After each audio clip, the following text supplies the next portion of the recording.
Hello, friends. Hola. It's Caitlin and Shanika with Get Checkered, which is part of the Alberta Podcast Network, locally grown and community supported. Oh my gosh, how are you, gal? Yeah, I'm tired. It's been an exhausting week, but we have made it to Sunday at least, which is nice.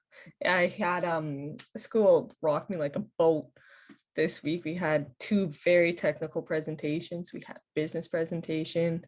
And then I had to write my professional engineering ethics exam just in the middle of all of that. So that was fun, but it's all in the past now, thank you, Lord. Oh, how's your week been? Honestly, very similar. Like if you're watching this on YouTube, you'll see that my hair is a wreck. Uh, and it's probably reflective of how my life has been. No, just lots of late nights at work, which is not ideal. So really, really tired. I came home on Friday and all I did was just go straight to my bedroom and like lay there until like qualifying, which was obviously it's such a shit time for us.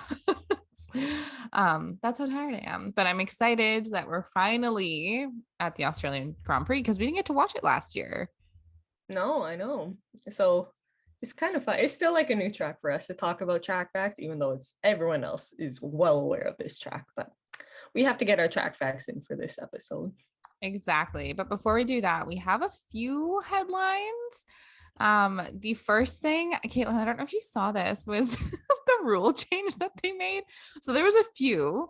The first one though is I think specifically targeting Max, where we all know this. After there's the safety car, he will goat whoever's leading, like he'll pull up right beside them just to like kind of goat them into starting or like trying to screw up with them, their mental state or whatever it is. And Formula One basically said, nope, no more, none of that. And what's even So does he better, have to stay like behind the rear yeah, wheels or okay. you have to stay behind whoever's leading behind the safety car. Like you What I can't just be like a few centimeters behind the nose of the car. I'm taking it as you have to be behind the whole car itself. You have to be behind the whole car. And what's so funny is that they had diagrams too when they made the rule change to make sure that no one would be like, oh no, but yeah, that's the rule. But like, technically, did I do it? You know what I mean? Like the usual stuff that happens in Formula One. So the Max Verstappen rule was in place. And Mm. actually, he was even in today's race, which we'll, of course, dive into. Uh, his own team reminded him of that actually during one of the safety cars. It's like, hey, make sure you're not doing that. So that was funny. I mean, important, but I also thought funny. And then another rule change was just around jewelry, how the drivers aren't Oh supposed yes. to wear jewelry. And it's just so bizarre because as we know, Lewis Hamilton has piercings. I don't know about the rest of the drivers, but Lewis has been in the sport for literally forever. And nothing's changing. He today's race he did wear his jewelry and it was like whatever, you know, his piercings were still in and he went into his car, but I don't really know why. I mean, it probably is like a safety thing, maybe. Is it just like a Australian GP thing, or was that a full all races thing? A full all races thing looks like. Hmm. Well, So I mean, like that's probably better than just making it for the Australian. Australian Grand Prix. But yeah, those were the two that popped into my mind and I popped. heard about the jewelry thing because there was a TikTok I saw about Max and Lewis actually at the conference like earlier, and they were joking with each other about that. And then I was just like listening to it and I'm like, you guys are ridiculous. Lewis is like, oh, it's something about like, oh, we know Max has a nipple ring or something. It's like, what are you guys? What is this?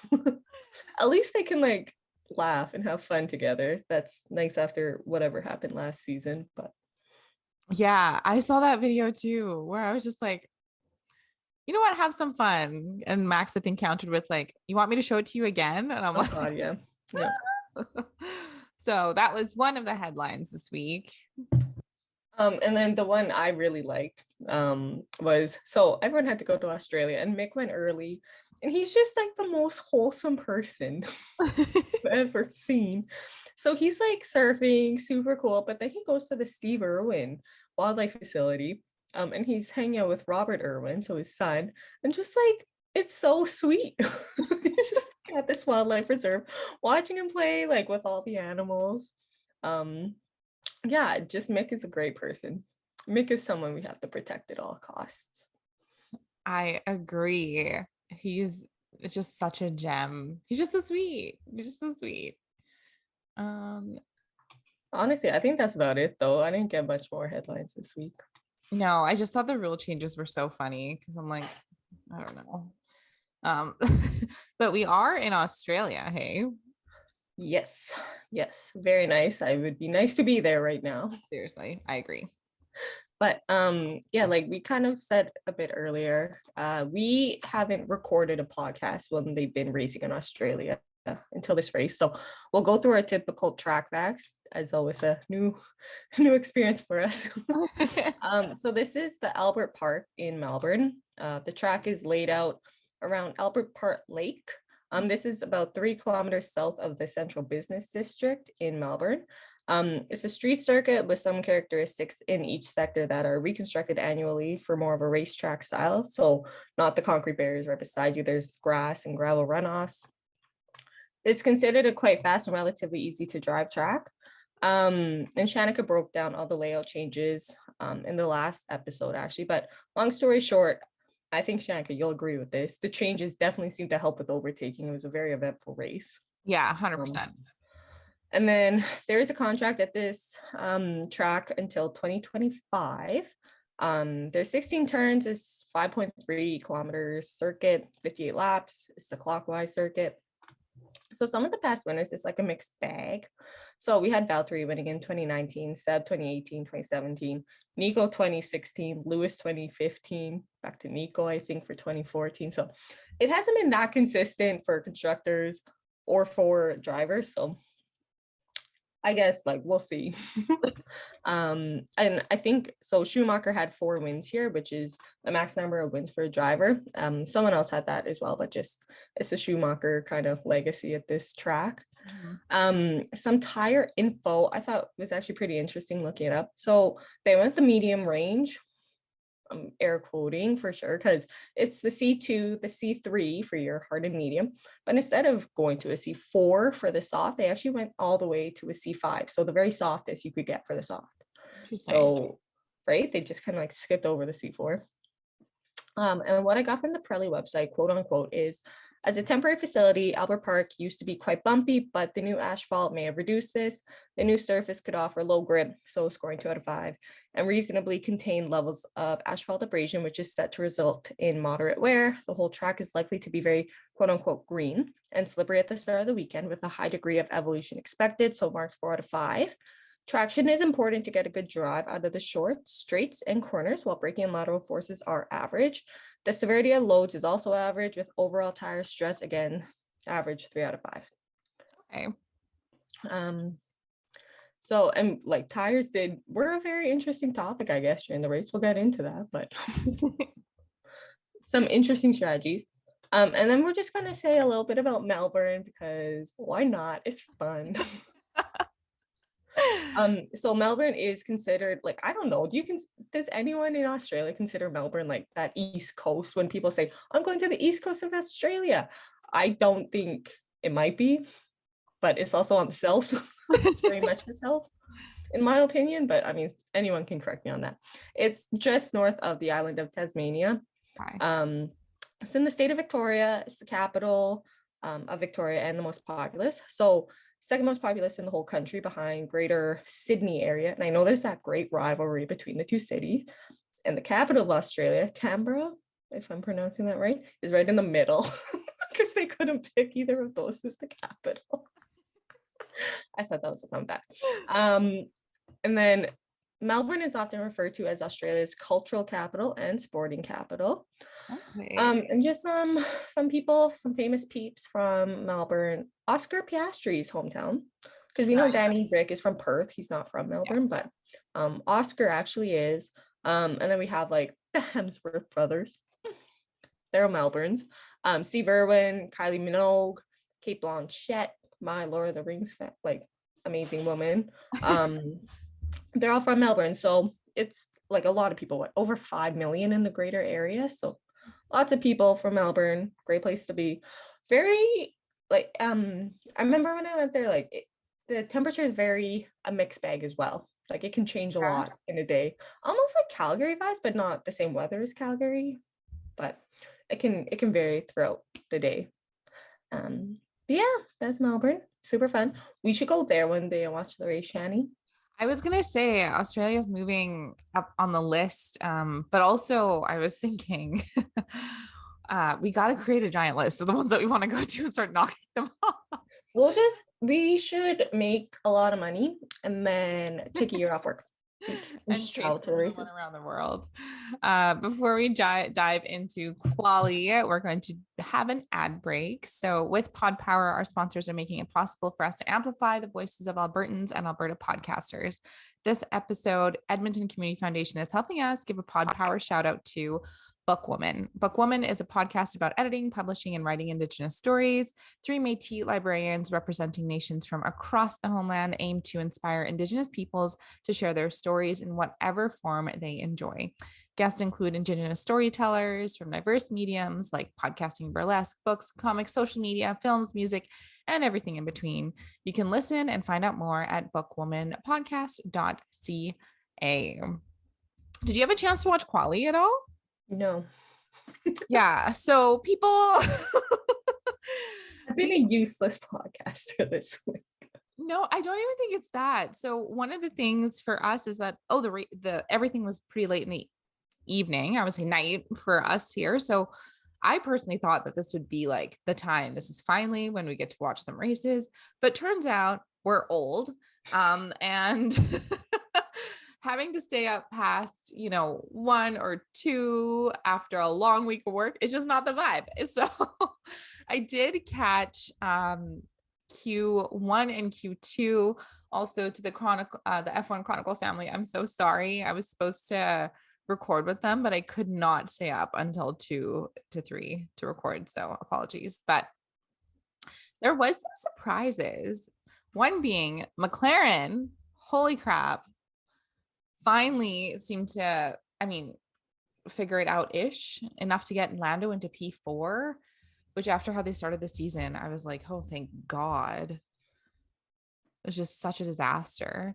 And then the other notes are just more so around like depressing things. So the Canadian boys continue to embarrass our country. There are lots of things to be embarrassed about when it comes to being Canadian, but when it comes to Formula One and being Canadian, Lance Stroll and Nicholas Latifi are just like,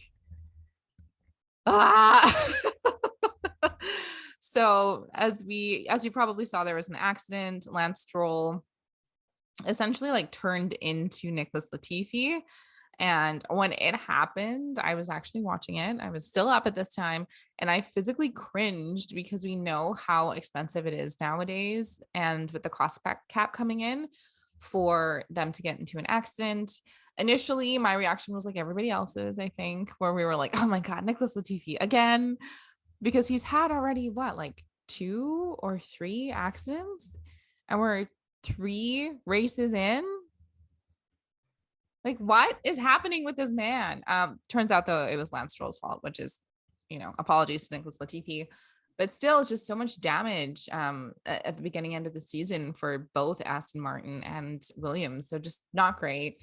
Like I said, it was found that Lance Stroll was at fault. And I think it's one of the crew, I can't remember his name, Tomo, who's a YouTuber. I believe he posted photos of how many times Lance Stroll's done this.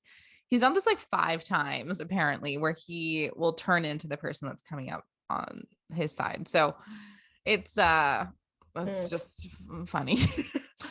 Anyways, also, so that I believe happened Q2, maybe Q1, I can't remember, but the other sort of low light was Q3. At this point, your girl was asleep because I could not stay up for that. Alonso and Alpine in general was just showing a lot of speed through the entire qualifying and Friday as well. And then Q3 happened and he was on this flying lap. And then he binned it too. So he got into a bit of an accident and it stopped the session and completely screwed up Carlos Sainz qualifying, which is why in the end he just wasn't where he wanted to be. And then the other sort of low light is that Valtteri, who's had 103 Q3 appearances, unfortunately didn't make his 104th. So he did not continue on that streak. He said it was something with his like rear wing that was the issue, but to be honest, he had enough speed that he could have done it. So it was kind of disappointing to see. In the end, our final results were Charles in P1, not surprising, followed by Max in P2, Sergio in P3, then Lando, Lewis and George. P7 is Danny, P8 Esteban Ocon, P9 Carlos Sainz, again not great. P10 Fernando Alonso, also not great because I do think Fernando could have been in like that P6 range, followed by everyone else. So Pierre Gasly was P11, Valtteri was P12, Yuki was P13, P14 was Guan Yu, P15 Schumacher, and P16 K-Mag, and then rounding up the bottom there is Sebastian Vettel at P17. Both Albon and Lance Stroll were serving penalties based off of last week's race. So basically they were just starting at the back. It didn't really matter. This is interesting because we know how the race went and Albon started P19. Yeah, he was in the back, very, very back. Yeah, he did really well. And like you said, it is interesting because seeing where Carlos was, seeing where Alonso was, just people did not end up doing what they thought, like what we thought they would do. Well, and I knew that like the results weren't great for Carlos and Valtteri going into the race because I'm like, yeah, did I screw up my grid rival team this week? It's like everyone was in the bottom half pretty much except Lewis. Babes, so you're not a great start. I did not have high hopes for this race. I had like a little bit of just like, oh, this is gonna work itself out. So my grid rival team, I'm currently in 20th, Caitlin's in 3rd, which is like so good. And I dropped the spot because of this. So I mean, as our homeboy Christian Horner would say, damage limitation though. Damage could have been a lot worse. That's exactly it. I didn't adjust my team though, which was like a rookie mistake there. So anyways, should have done that. But like shout out to, yeah, as you were saying, the McLaren guys. Lando 4, Danny 7. I know. Home race to finally get into a Q3 and do well. Exactly, especially with how much they've struggled, right? All so far. It sounds like we're saying all year, but just with the way, I guess the contrast is that Ferraris just hit the ground, not running. Like, I don't know what's more intense than running, but more intense than running. So all the other cars and drivers just living up to that, it's just not been so great. So to have McLaren actually qualify, position themselves well, and Lando in P4, I'm like, oh my god, I did not think that would happen for you this season, the way that things were going. We'll get into what they say about that after the race in their post race, but like yeah, I hope we see more of that. And I wonder if this is even a combo for during the race, but when do we think that teams will catch up to Ferrari? I have no idea, and I don't even know if it's going to happen this year, to be honest. Because they keep saying like, oh, we'll develop the car, but like, how much can you develop the car with the cost caps coming in and the engine freeze, right? Until 2026. Like, what are you going to do? Because Ferrari's just absolutely running away with this. Yeah, right now, especially. Poor Carlos. Yeah, we'll talk about Carlos, our sweet boy. I have like cute little headings for all the notes I compiled, Caitlin and I's. And I'm like, I think they're punny. So I think you'll enjoy them too. I'm looking forward to seeing them too. So before we get to race day, a quick ad break. This episode is brought to you by Park Power, your friendly utilities provider in Alberta. offering internet, electricity, and natural gas with low rates, awesome service, and profit sharing with local charities. In Alberta, you get to choose who you buy your internet, electricity, and natural gas from. So if you switch providers, nothing changes about the delivery of those utilities to your home or business. If you have an existing contract, you're going to want to find out the terms before leaving. If you don't, then it's even easier to sign up for Park Power. As you, the consumer, have the choice of who you pay your bills to, why not choose your friendly local utilities provider? Learn more at parkpower.ca. Awesome. Race day. Let's do it. Race night. Race night. Yeah. Yeah, we definitely thought, like, I thought it being a 10 o'clock race Vancouver time, it'd be like a party. We'd be freaking watching this and having fun. Yeah. I was not fun. Asleep. I had a nap before to make sure I would be awake the whole time, and I definitely overslept for like 10, 15 minutes. Yeah, I think this comes back to you and I being like old, because I thought the same thing, right? I was like with my wonderful partner, we went and had dinner, and then I was like, okay, like we're gonna be able to stay up, like we can do this. Fell asleep for 30 minutes on his couch and then finally like race started and we got halfway through, then he passed out for half of it. So he's like, Nice. yeah, I'm like, this did not work out well for us this time around. Oh, give us an 8 o'clock race in the morning. We'll be fine. Europe's coming up. Exactly. We can manage that, it turns out. So we can't manage late evenings. But like I said, I titled everything sort of, I think, interestingly, but the one of the takeaways or kind of lowlights and highlights was just that this race was Carlos's hell, but also was Charles's glory. Hey, definitely, like the whole weekend. Yeah, just not it at all. Which is, so last year we saw them so evenly matched with each other, right? But this year we're seeing the gap between them grow over these races. And I know Benotto was asked after the race about how, when he's like, I know Carlos had a rough weekend, like I'm just afraid he's going to get into a downward spiral now because he overthinks well, he doesn't overthink, he thinks a lot about stuff. And so he's seeing the fact that like he's obviously becoming like the second driver in people's minds right now. Yeah, and actually that was one of the questions I was going to pose to you. So right off the bat for Carlos, we know he's in P9, but we know that the Ferrari's fast, right? So if he can get around these freaking cars, I was thinking at least like a top 3 finish if you game some pit stops. Yeah, right? No, absolutely not. And the problem began even before they started, because not even a minute, like less than 30 seconds before lights went out, they had to swap his steering wheel to a backup one. And Karun, if you're watching the Sky News broadcast, talked through actually what happened at the start, which was that he had to, I'm going to butcher this, I am so sorry, but that when the lights went out, he went to go start, but then there's like a specific lights that came up on his steering wheel, which means that he had to like pull the clutch back and basically restart again.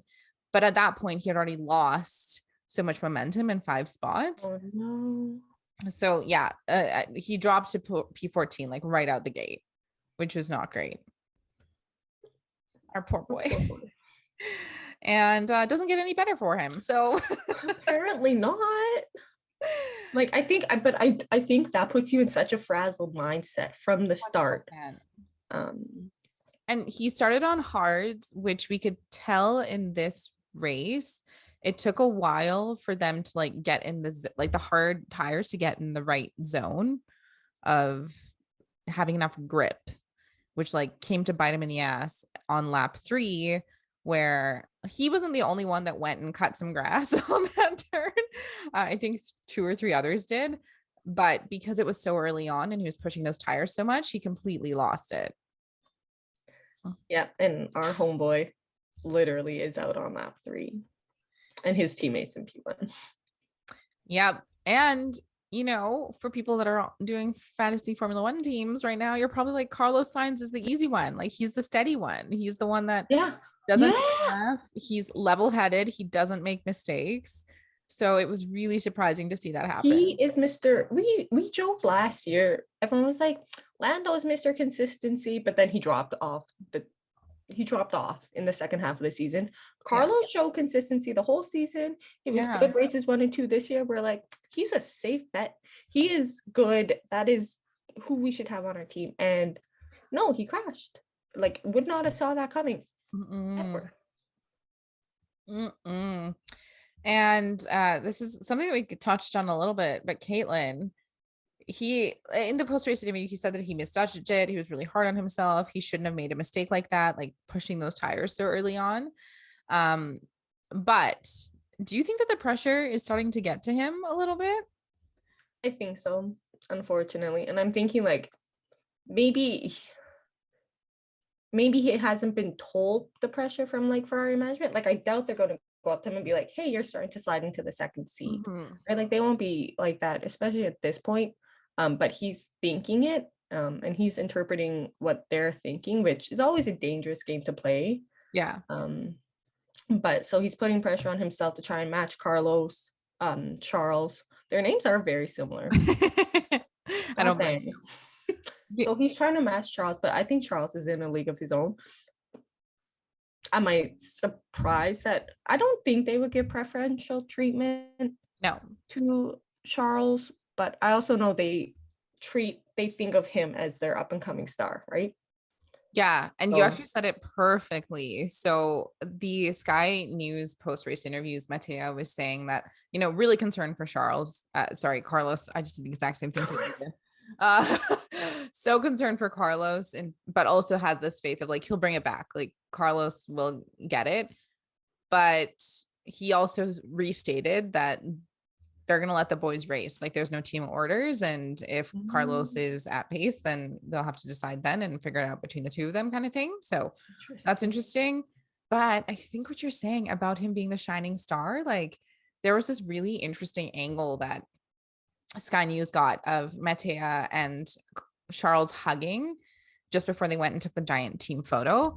And you can tell that like that I don't even know. I don't know if it was just like the eye contact or how Mattia was looking at him. Or like, it just is like, this team is being built around Charles. 100%. No doubt about it. It's happening for Charles, and they see glory in him, right? Like the glory that this team hasn't been able to get since the Sebastian Vettel days. So I don't know. I'm really worried for Carlos. I know. He was doing so fine last year. We should, I guess, celebrate the incredible drive by Charles. We should. He didn't do anything wrong, seriously. I know. He just like was kind of by himself most of the time leading. There was after one, I don't know if it was a safety car, virtual safety car restart, where it looked like Max could almost get him.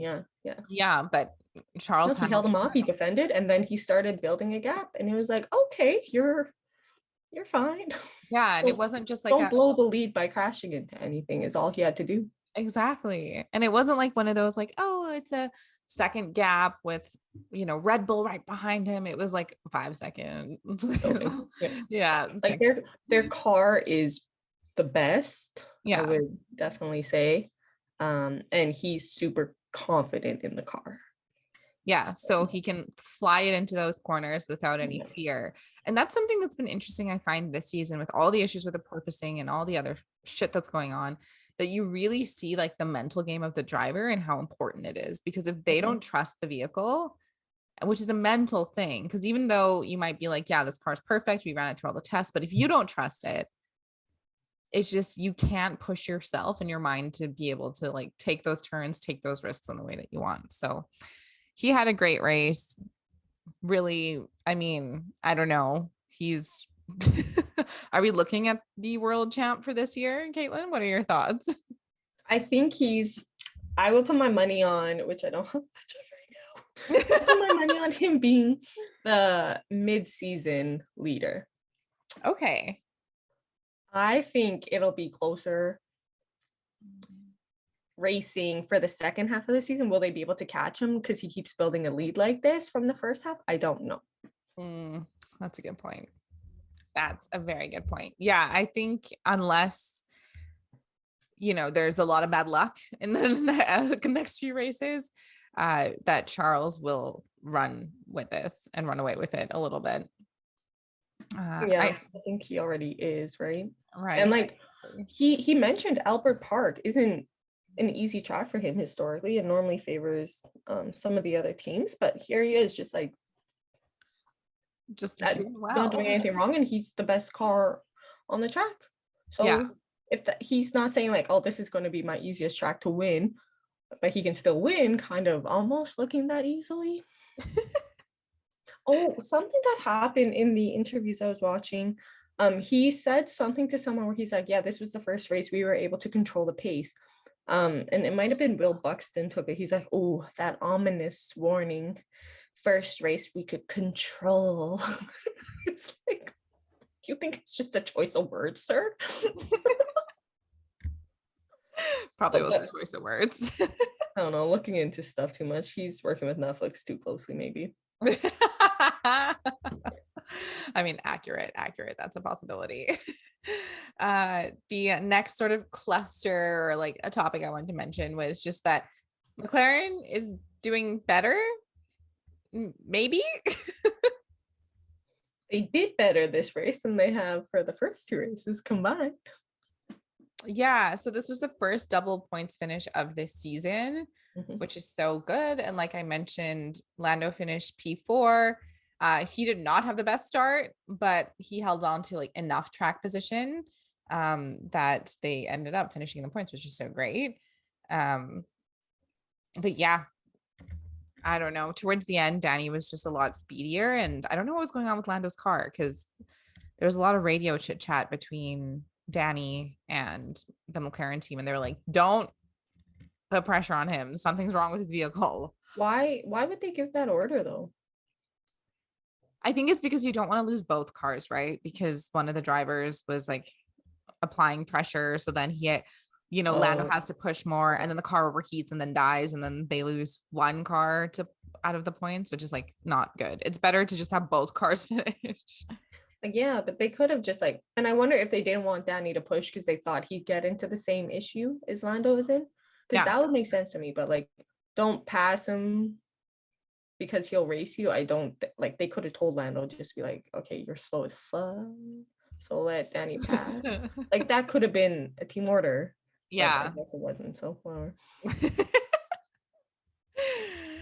Oh gosh, the post-race interviews. We got to talk about these boys' attitudes, man. They're so all over the place. They're black and white. They are complete opposite ends right now. Yeah. So Lando, the Sky Sports one, he was like being his cheeky, I would say, like dry humor self, but he was basically like, we don't know anything still. He was just like, I think that this climate just suits the car better, but just doesn't seem very optimistic about anything, because he's like, you don't understand how much work there is to be done, like all this stuff. And I'm like, yeah, but you finished in the points, like judging where you were at the beginning of the season, like 2 races ago, where all of us were like, oh my God, what happened? It's like, it's just that's a glass half empty mindset. 100%. Yeah. Versus Danny Rick showed some optimism, because they're like, would you have seen us getting this? Like, if you asked us back in Bahrain, if we could have gotten this result, we would have laughed in your face. So obviously something got better. Duh, yes, that's glass half full, Danny Rick. And he was wearing a mask in the interview. The only driver to show up wearing a mask. Respect. COVID's not done yet.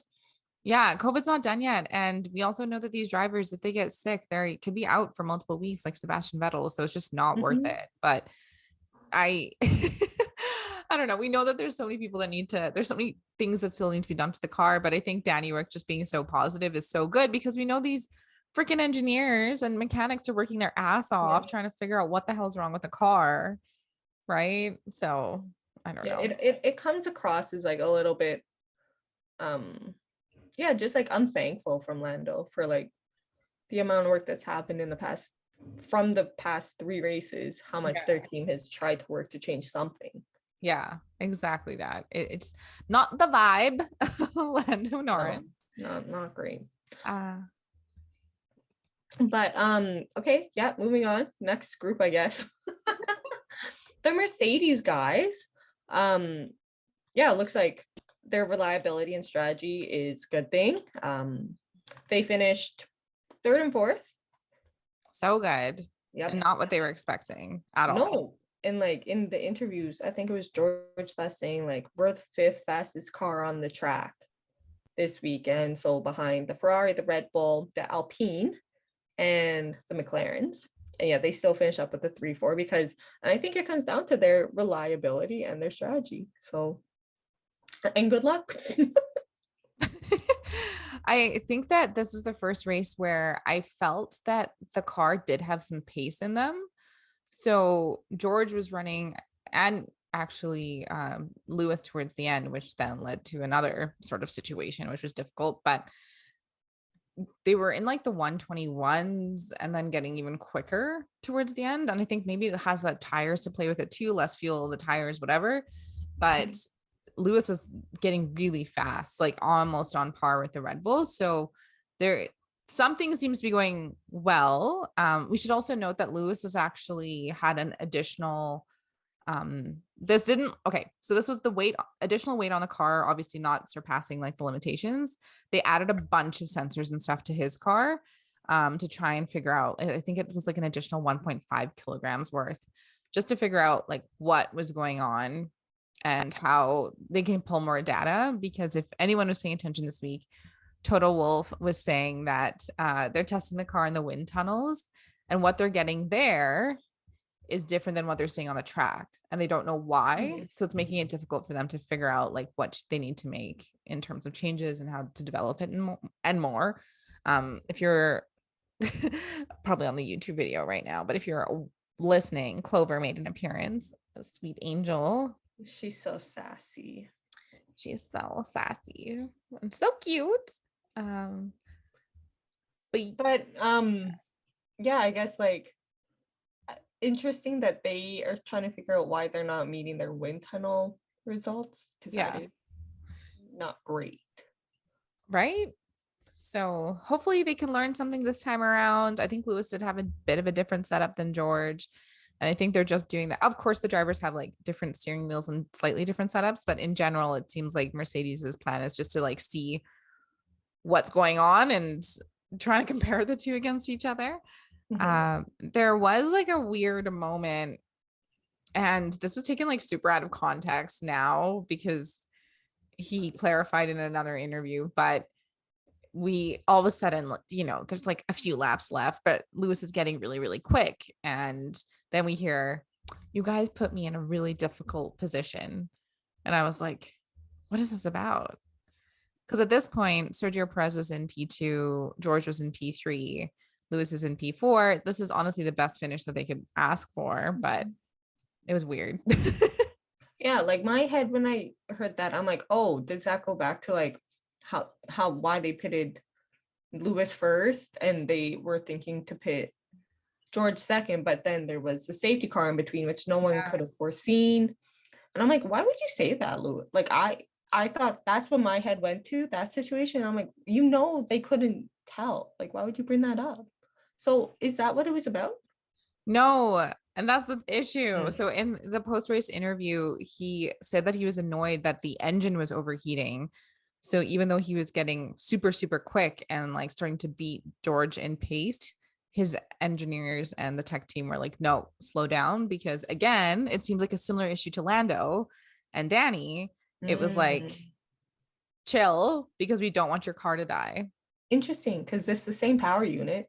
Same power unit, yeah. And I didn't even make that connection until we were talking about it right now. But he couldn't chase George. But other than that, he seemed fine in the interviews that I saw.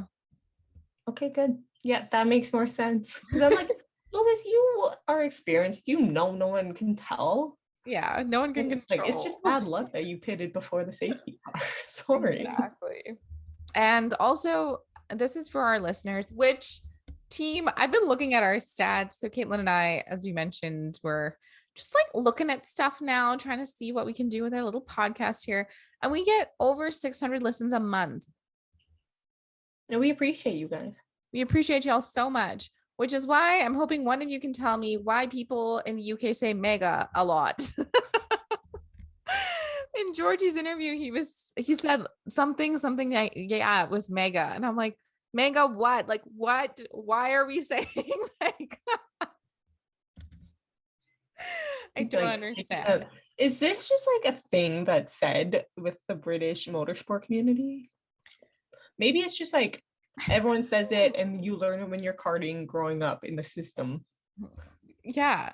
And we just don't know what it means. Like it doesn't mean that it was like beyond great, like the most amazing. I have no idea. So we know that there's a good percentage of you in Europe. So please let us know what the hell this means. And if it's like commonplace to say it, or if it's Yeah, just this motorsport community. exactly. We need to know. The next topic is Red Bull's pain units. See what I did there? Instead of power units, pain units. Okay, she doesn't love it, but I'll take it. It's good. I like it.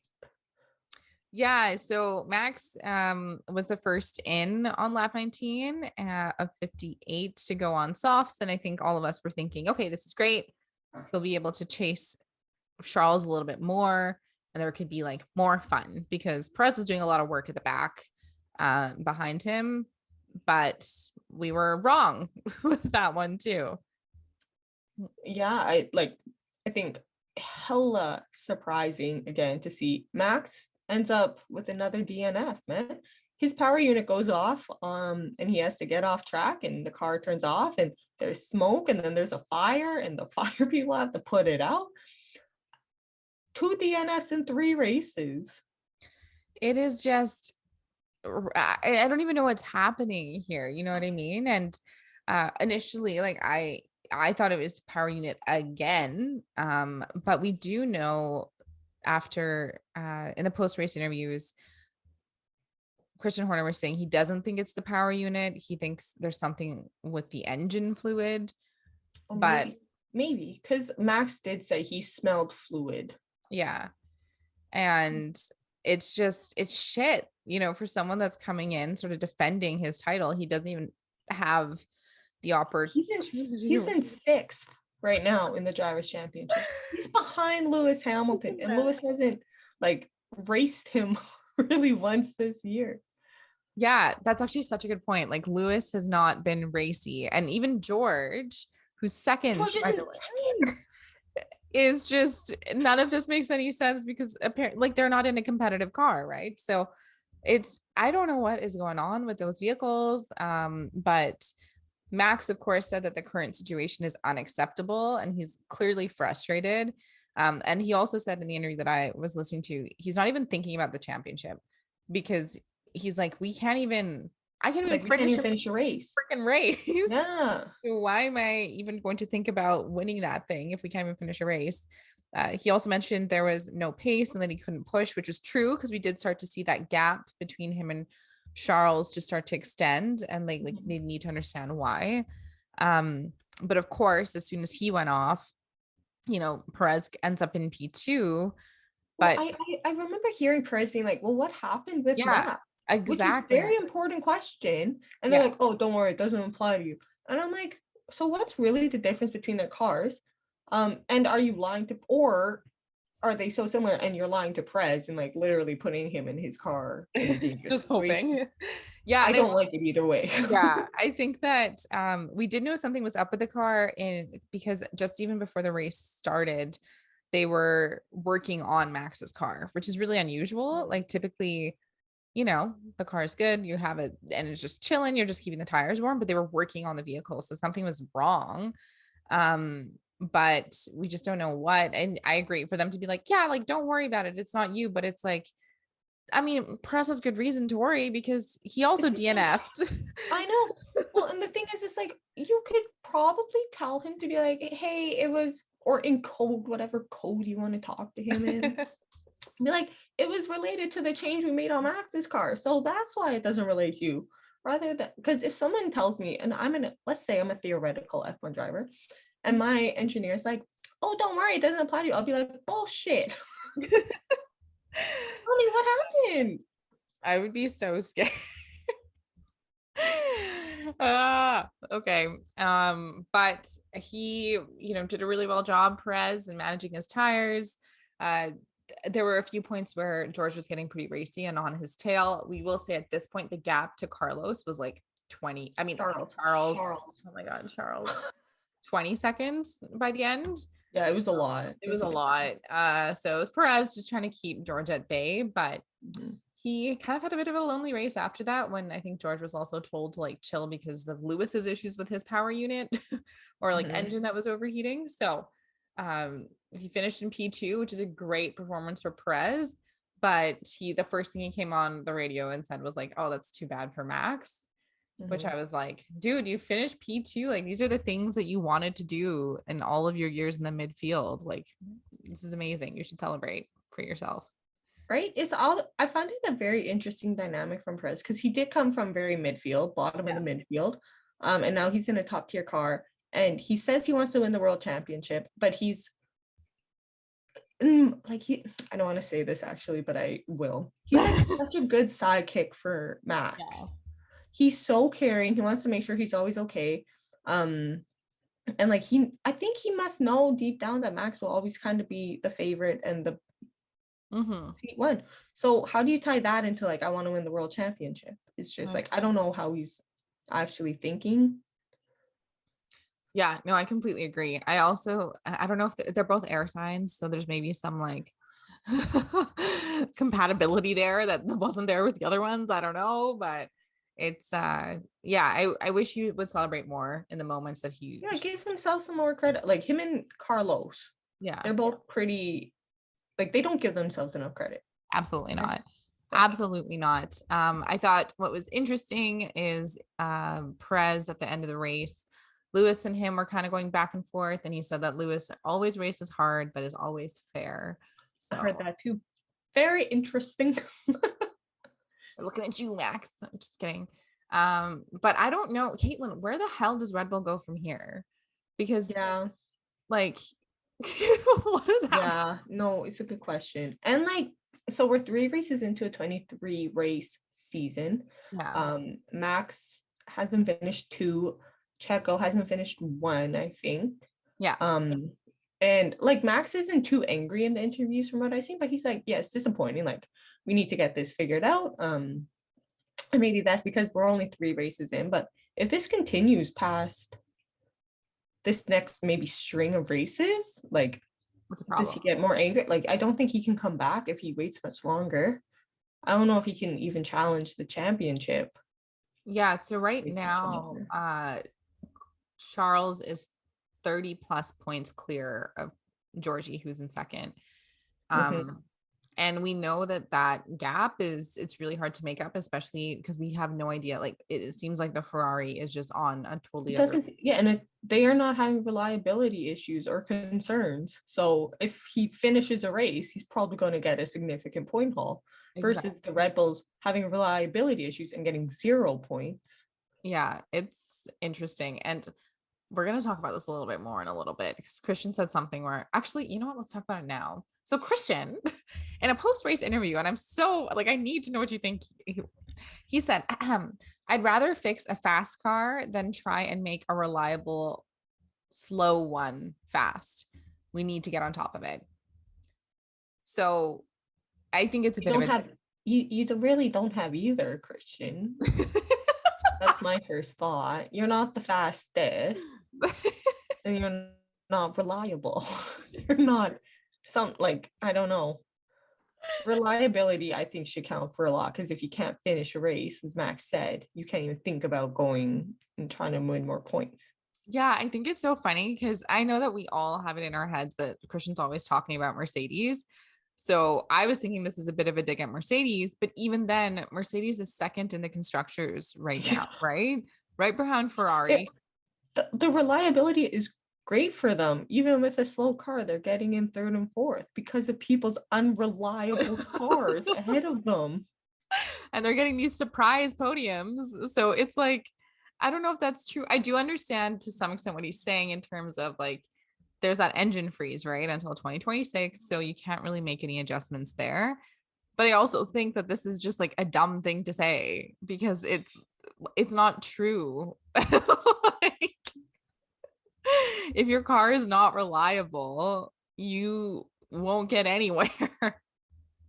Yeah, I think like I don't know, are you just saying that to say something in an interview? Because it didn't need to be said. It's not true. You could have just been like, yeah, we need to work on the car's reliability. Yeah, exactly. That's it. Not say the slow car thing. Cause I'm like, that doesn't matter because it's also not true if he's thinking about Mercedes because Mercedes was showing pace today at towards the end of the race where it was like, oh, okay, there's something in this car. It's not where Well, and Ferrari is, yeah, but even if they started slow in Bahrain, we're a race 3 and they made some significant improvements. yeah. So it's just oh my gosh. Honestly, Caitlin and I will be like 90 years old, and Christian Horner will still be around somehow, and we'll still be making things, saying things that don't make any sense to us. So that's our boy. Keeps our job interesting. The next sort of group that we want to chat about is Aston Martin. Another weekend that they want to forget. Like this was not it No, at and all. it's sad because it's the first weekend we have Seb back, Yeah. right? And I know he was causing some some interesting situations the whole weekend, right? Like he rode his scooter around the track. He got fined for that. Yeah. He crashed, I think, in one of the FPs. He crashed in the race, which seems pretty uncharacteristic, but I guess like if he was sick for a few weeks, getting back into things, like it's the first race back. So okay, you Yeah. can crash on this race, but get it together next time, Seb. But yeah, not a great weekend from him. And then Stroll was almost getting into points at some points in the race, but didn't in the end. So again, less than mediocre and like just all around Aston Martin's forgettable right now. So forgettable. And the only reason why they're not is because they keep making like accidents. So it's like you can't really forget what's going on with them. But yeah, like I felt so bad for Seb because they, in the post race interviews, he's like, there's just so much that's wrong with this car. Like it's not even, and I don't know who was interviewing him, but they asked like, okay, well, like what thing? And he's like, no, there's so many things. And it's like, ugh, you just like the pain that Yeah. exists. And then the only clarification I guess that Lance made was that, the balance wasn't great. But even when he was in the points, he was like so close to causing so many accidents. Like he was weaving on the straight, which you're not allowed to do. Yeah, so interesting note on that. So the weave I didn't see, but I Yeah. saw a recap and I'm like, yeah, he like it was weaving and you deserve a penalty for that. But he also, I guess, this I saw he pushed Valtteri as Valtteri was trying to pass him. He pushed him off the track. Yeah. And you should be penalized for that too. And I guess it happened a few laps later between two other people and it went into like a serious investigation, but nothing happened with the Stroll. And we're seeing FIA inconsistency already after all the fixes they tried to make. I'm like, you guys, don't allow this to start up again. But anyways, yeah, so he probably should have been penalized twice. Yeah. But so it's like, is Lance kind of being desperate right now? I don't know. Well, that's another thing. It's like, how long can this last like this? Because this is 3 races in, and we know, like, yes, the season's long, whatever. But we've talked about this even last episode where when they were racing point, they were like top of the midfield, right? With Sergio Perez and even Lance. Freaking Lance ended up on a podium. It was a random podium, but it happened. And I don't know, like Aston Martin's just really fallen, and maybe it's the regulations, maybe it's the new team. I don't Yeah, know. here's a hot take. I've seen articles online that they're like under the direction of Lawrence Stroll, they're not going anywhere. And I was like, See, we don't love that. it's very interesting though, because kind of, yeah. They need to And change. they like Otmar, their team principal, is gone now. And he's with Alpine, who's killing it, kind of, Yeah. more so than Aston Martin. So you don't keep your good people. Not surprised you're not doing that well. And like they brought in Mike Crack, I think was his Yeah. name. Yeah. Nothing really is showing from that potential so far. something's going on. All right. And they got to figure it out because it's not looking so good. And I genuinely thought that, like, okay, they won't, Aston Martin will be like midfield for maybe another 2 more years and then I get like, think they're last. They don't have any points. no, right now they're dead last. Because even Williams gets a point now. A Yeah. well-deserved point. Which we should talk about. Freaking Alex Albon. Oh my God. So I was watching the race and he's saying like 13th and 14th. I'm like, come on, I just need like one of the people on my team to get some points from this race. And then you see him in 11th and then he's up to 9th. And I'm like, ooh, it could be Alex. Go, Alex, come on, come on. And then they're like, yeah, but he has to pit because he has to have at least 2 tires in a race. I'm like, Alex, what are you doing? Yeah. So at this point, it was lap 57. He was in P7, doing like fairly well. And we were like, he has to go in, or that, like, I don't even know what happens. You either get penalized or you can either get like disqualified, even. So it's like all over the place. And even the commentators weren't sure. But he went in lap 57 out of 58. Like he's made it 99% of the race on his set of hard tires. He is going to be the new like tire management king going forward. Seriously. And then he comes out and we're thinking, okay, he's gonna end up without the points, because that's also what the commentators were saying. They're like, there's no way. He ends up in P10. Yeah, he should have probably gone back after getting out of the pit straight to like a few places down, like 11 or 12 or whatever. Yeah. But I think it was Stroll holding up maybe the rest of the pack in a train, and Albon got out before that train. So he ends up with the point. P10, baby. P10. Thrilled. Good job, Alex. Yeah, he was super humble in his interview afterwards too. They're like, so you like, that was pretty amazing what you were able to do with the tires. He said, yeah, we don't know why we could do that. We're gonna have to figure out why we could do that. Oh God. He also mentioned that the car does really well on the C2 tire, so with the hard, and he joked about the fact that that's what they need to run in everything, in free practice, in the car, the rest of the racing. Which, okay, we will keep this in mind, and everyone listening, keep this in mind. When we see the C2 tire available, do we see Williams run it for as long as they can and have a different strategy than everyone else? I'm just let's all take a look for that. Yeah, I think you're right. We should keep an eye out for that. Oh, you made this note. He said Monaco will be a problem. Yeah, he said he's not looking forward to Monaco. Oh, that's actually a good point. Well, I mean, like, let's see. Maybe just like, I might not have him on my grid rival team for Monaco, but one race can change. I thought in general, having Alex like run it for as long as he did, and then even with the idea that, okay, he might have to pit and he'll come out in P11 or whatever, I honestly thought it was such a good morale boost though for Williams. Like, if you come off of Nicholas Latifi 2 races in a row having like accidents that are so expensive, the cost cap, all that kind of crap, to then have Alex just like do just so well and show that the car can do something, like, you know what I mean? There's Nicholas who's not showing anything, there's Alex who's like, the car can do something if we're on the hard, something. Yeah, like, and they wanted Alex because he is a good driver, and he's showing them that, like, with a good driver and this like decent car, he can make some magic work for that, and that's exactly what they wanted. So props to them for getting him on board, even though I know I was a little bit skeptical at the beginning. I mean, I still think he's probably gonna try and get to Red Bull. Jump shit back to Red Bull, of course. But do some good for Williams in the meantime. Yeah, it was really cute on the F1 TV post race. Like, Alex was interviewing, and then Lando actually comes up, and like, we know they're really good friends. And I guess Lando had no idea how close Alex was actually to them, because he didn't finish that much further down than the McLarens. No. And then he's like, I was watching like this race happen, and then he's like, wait, what position did you finish in? He's like, I got points, I got P10. And he's like, whoa, you actually saw this racing happen. And then he found out, like, during that interview too, that Albon pulled off the 57 lap tire management. He's like, what? Yeah, dude, it's huge.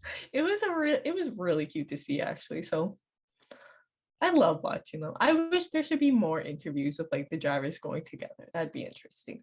Especially this like new sort of era of dudes, right? Because they're such good friends. Mhm. So it's exciting to see them all happy for each other. And I think Right? for, Yeah. like you said, Alex to be back in a car and doing well. He was the one person.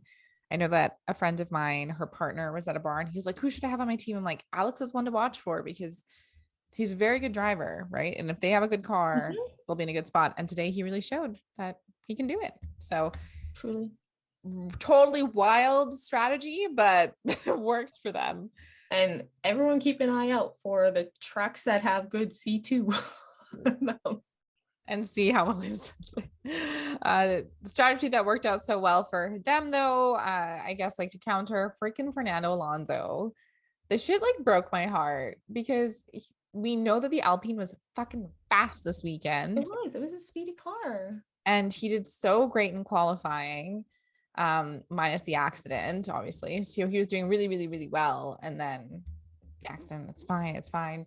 But it showed that the car had pace, like that they could be very competitive. And you and I talk about this earlier on in the season where the Alpine Renault engine was the one that we did not know what was going to happen because there's no benchmark, right? Like we couldn't say, oh, well, other cars have it, so this must be it. There's Mhm. no other cars have it. So that's really, really hard to tell what was going to happen. But it's just like it's done really, really well. And I was very, very sad for Fernando. He was running in the points, racing Lewis, racing George, everybody like pretty consistently. But then they pitted him and because they had to. And when they did that, it seemed like the pace in the car just like died. I don't know what it was, but he ended up finishing like way farther down than He he wanted. finished P17, I think, like the last of the finishers. Yeah, for someone that in qualifying was hitting like P4 outside of the accident, that's really devastating. So he, in a post-race interview, was obviously upset. He was just like, he was quick enough to get on a podium. And I was like, was he like, he initially said 5-6, but with Max retiring, he was like, I could for sure have gotten on a podium. And it just made me sad because I don't know, he just had such a good weekend. Like, it's just such a big L for him. But And it's just like the amount of, I guess, gossip that traveled the paddock with like how poorly he ended up this weekend. Like Lando made a really kind of sassy, what did snappy he comment on his say? interview. He's like, I really want to interview Fernando after that race and say how he feels. And I was like, Lando, Respect ouch. your elders, God. But yeah, like everyone was surprised to see kind of how far he fell during the Yeah, race. super. It was a rough pill. And I think You that have him on your team, don't you? I have him on my team, and it's been like multiple races in a row where he just hasn't been able to do as well. But today was just so great that I was like, oh yeah, today's gonna be fine. And it just wasn't. I was even expecting like a big points finish. I was like, just in the points, anywhere in the Just points like, would be fine. Just didn't yeah. happen. But I think what's exciting is that he's still, he's a lot older. He left the sport and came back, and he's just so still driven to win. Like he's Mhm. like, I'm gonna win. And I'm like, that's freaking great. Like that passion is He's still a there. Leo. He's gonna fight for that. Fight for the glory. Yeah, that's true. Fight for the glory. So I saw there was memes online about this race for Spain was pain. Spain without the S for both Spanish drivers this weekend. It was not a good Spanish weekend. it was just not. It really wasn't. Okay, so the end results were Charles Leclerc with the Grand Slam. And Fastest lap, pole position. He won the race by over 20 seconds. he's like I said, Charles's glory. He is really showing that he's a world-class driver and that everyone else needs to wake the F up because if they want to even touch him right now, they're going to have to work a lot harder. In P2 was Perez, P3, freaking Georgie Russell. Love to see it. First Mercedes podium. Isn't that the second? So I thought that Lewis got, he got, because Georgie got fourth in that other race, right? But yes, you're right. George's In first Bahrain. podium as a Mercedes driver. Good job, George. Huge. First of many. Yeah, first of many. Lewis, like I said, P4, and Lando P5, Danny P6, also great for the home crowd. Mhm. Probably so happy. Esteban Ocon in P7, Valtteri in P8, Pierre. Which, okay, can we touch on Valtteri for a little bit? Yeah. I didn't know if he'd be able to pull off points because actually Valtteri he's the typical Valtteri right now. Yeah. Yeah. Just like not the overtaking king.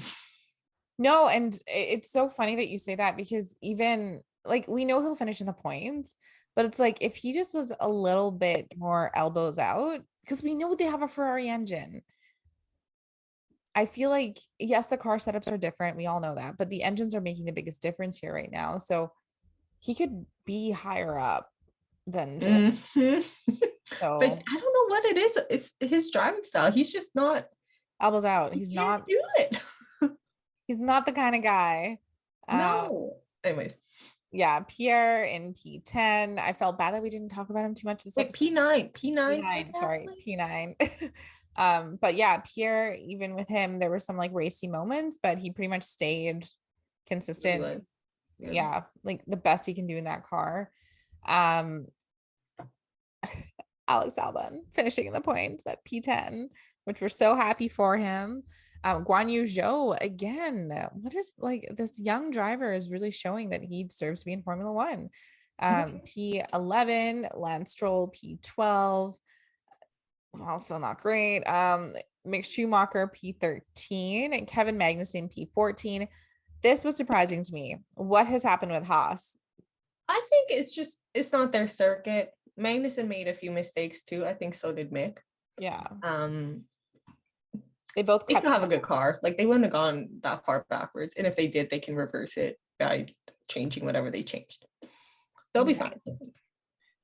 Yuki also not great, P15. You know, the one thing Caitlin and I always say is that if you've got two drivers, you want them to be fairly close. And having Gasly in P9 and Yuki in P15, not very close, not good. Mhm. And that same goes for Nicholas Latifi, who finished P16 with his teammate finishing. Okay, this is the issue with Nicholas Latifi. Nicholas Latifi's been at this team now for like 4 Years. years. Yeah. Alex is coming in new and is finishing in P10. Because Problem. Latifi's not the level he should be at for F1, to be honest. There's other racers that could have that seat. Yeah, Politics comes into play and it's a piss off. we need Nicholas Latifi to leave. It's time. It is time. And then unfortunately in 17th, Fernando Alonso, like we said, devastating for him. But the only people that probably worse for is the DNFs, which was Carlos Sainz, Sebastian Vettel, and Max Verstappen. Just so sad. So sad. You made this note, and you're not the only one to mention this, by the way. I was on Twitter. People were not happy with F1. Yeah. So, and I thought, because, like, I don't know, I'm old now. And I'm like, am I just technologically incompetent? They're not showing the podium on the F1 TV feed.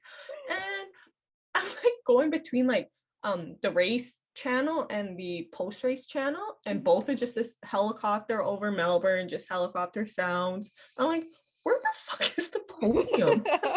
You guys, I want to see this. And turns out you had to like go to the globe option, so the international channel off of the main feed. And I was like, this has never been the case before. And I missed the whole podium.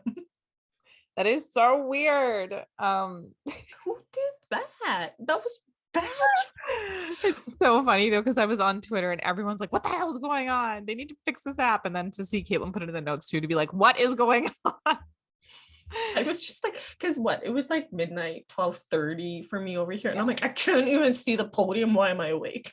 Come on. You didn't miss much. There was a very happy Charles Leclerc, some champagne, and I don't know. It was just a regular old podium. The trophies are kind of weird, hey? They're like giant plates, almost looking like things. So someone's like, there's supposed to be golden flip-flops on the championship one, isn't there? On Charles's? I have no idea. Yeah. Definitely look at that one because I was like, I don't know what this is. But it was cool to see George like take it. And it's interesting because it's like, oh, I definitely see a leader in this man. He's gonna be at Mercedes for a long time. Mm-hmm. Um, yeah, okay. So you had the weird camera issues with the podium or whatever. I had camera issues where they were talking about something, like they were like, oh, we're gonna interview so and so or something. And it was just like the most awkward zoom in on the DJs and the DJ setup. And I was like, why are we seeing this? And the DJs were not quite playing yet, from what I could tell. They were just like almost flustered, trying to like figure stuff out. Because remember when Kaga was in Mexico? That was cool. He Yeah. was flawless. Of course he was. I love Kago. This one was kind of messy. Yeah, it was. And then also like I'm also just like, okay, if I was a DJ and you're like just setting up, they just finished the champagne, you know you need to start, and then there's like a cameraman just like basically awkwardly facing and filming your boards, like I don't know, I just thought it was so weird. I'm like, why are you showing this to me? Yeah. I don't know what the hell is happening. Where do we stand right now in the constructors and the drivers? Yeah, very All over odd. the place. Yeah. Because we know Ferrari and Red Bull are your faster cars, Yeah. but we have Ferrari way out in front with constructors, Mercedes in second because of reliability, Christian Horner. And yeah, so they're ahead of Red Bull, I think is in third. Yeah. But the gap between Ferrari to Mercedes is, I think, 39-ish points or something after 3 races. And interesting stat is that Charles Leclerc has enough individual points to be leading the Constructors' Championship on his own. That's how much this driver is kicking ass this season. And yeah, so we kind of mentioned it. Charles Leclerc first, George Russell sitting in second right now. Wild. Lewis Hamilton's in fifth, ahead of Max Verstappen in sixth. Like, this is a very odd start. The changers are doing what they wanted, which is just creating chaos. It's creating chaos. I mean, yeah, creating chaos. I'm kind of hoping that like Red Bull fixes their reliability, so they're challenging Charles again. And I think Mercedes can get up to the fight too. I think we can have a 3-way consistent battle, maybe in the second half of the season. I hope, but like you said, I think the issue is that if Charles is just running away with this, it is like no one else exists right now. But with 20 races to go and there's only one direction he can go, technically, he can't really go any much more than first place. So we'll have to see what ends up happening there. We have some like fun post-race notes, but what was on your end with F1 TV? It was they brought Oscar back, of course, because like it's his home race too. So he was interviewing everyone alongside Rosanna. It's kind of fun actually watching them. And when the whole thing between Lando and Alex is going on, you could just hear Rosanna just like hit Oscar and be like, hey, this is great. This is great content. We love the content. The Sky News team that was doing all the post-race stuff, it just looked like a giant party. There were so many people around them, which made me fucking terrified for COVID because I'm like, you people need to travel so much. But it just seemed like everyone was just living, you know. And there was this one clip though, oh my gosh, I am so sorry for this girl. They were interviewing Lando and they were like, Lando, like you had some of the ladies in tears. And I didn't understand what he was saying initially. And I was just like, why were girls crying? Like, I don't understand. They were crying because they loved him so much. And then they showed this slow motion video of this girl hysterically crying, trying to hand her hat, I think, to Lando to get signed while she's like holding her phone. I was just like, this is the most like, it's not embarrassing because fangirls rule the world. But I was like, if I was this girl to be singled out in that way, I would be like so hurt. My feelings would be so hurt. The entire world just saw you cry for Lando Norris, which like I get, but I'm also like, oh my god, couldn't you have shown like maybe 6 more girls, but you just showed this one girl crying. Oh my god. You know, at least they still love Orlando and Danny, even when they're not doing so well. So Seriously. Good fans. Exactly. Next though, we're heading back to Imola. Imola. So you remember what happened to Imola last year, right? I do not remember what happened in Imola It last year. was the first Valtteri and Georgie The smack. we saw. Yeah. Oh yeah, that was not great. And I think that what we're all excited for though is that this is where the Tifosi fans are. Truly. So Ferrari, I think we'll be fine. Seriously. And it's actually one of the things, like now that Ferrari's doing well, I'm like, Caitlin, we got to go to Imola to watch a race. Truly. The fans would be absolutely insane. So they've been waiting for this. Yeah, so the next race is in 2 weeks. We will have an episode next week as always because we record weekly. Not sure what it'll be about, but there will be a race. You know what? I'm actually gonna be traveling that day, but it might be later. I might be able to do this podcast and then go on the plane. Typical life, you know. I'm gonna go up and see my dad. Oh crap! Seriously? Yeah. You haven't seen your papa in so long. I know. I gotta go up north away from people because Vancouver has too many people. And also, Caitlin's really been absolutely loving her Vancouver experience. Mixed bag. Well, folks, like that's all I have. Like we mentioned earlier, I can't believe that we just looked at the stats and realized that over 600 people are listening to our podcast every single month. We really appreciate that, you guys. And seriously, like if we're talking about stuff you don't care about, let us know. We can always speak it up. We're always happy to do that. So please tell us. And follow us on Instagram, Twitter, and TikTok, all at Get Checkered. You can also head to our website, getcheckered.com. We do have an email there. So if you want to email us, you can do that too. What else is there that's happening? I don't know. It's just check us out everywhere because this has been a lot of fun for us to now. Mm-hmm. Is Imola the first episode that we recorded? It's the second, but the first race. So almost it's coming full circle. Yeah, it's coming full circle. Okay, everyone, have a good day. Caitlin and I are probably gonna go to sleep. Actually, you gotta do school stuff, hey? My God. I mean, yeah, and then it's nap time. There we go. Okay, so we're gonna go sleep, and we'll talk to you in the next one. Bye.